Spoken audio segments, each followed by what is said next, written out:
तुम्ही पण घ्या जसं मी घेतलंय, बिकॉज ते आपल्या फ्युचरसाठी चांगलं आहे, ओके.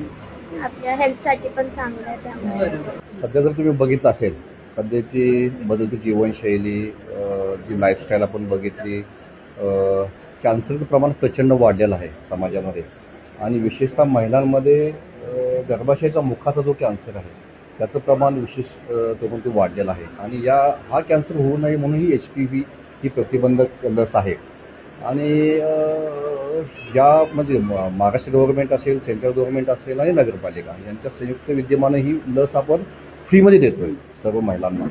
तुम्ही बघायला गेलं तरी बऱ्याच लसीच्या बाबतीत लोकांमध्ये गैरसमज असतात. मी तुमच्या सर्वांना म्हणजे सांगू इच्छितो आणि डॉक्टर पण आहेत, ही मुलगी पण आहे. मी माझ्या सख्ख्या भावाची मुलगी म्हणजे माझ्या पत्नीचं नाव आहे श्वेता अण्णासू गायकवाड. ती आता बी फार्मसीच्या लास्ट इयरला आहे आणि तिला मी 2020मध्ये पहिला डोस दिला HPV लसीचा इथं ठाण्यामध्ये आणि दुसरा डोस आम्ही 2021मध्ये दिला. साधारणतः एका डोसला त्यावेळेस आम्ही 6,000-6,500 रुपये मोजले होते.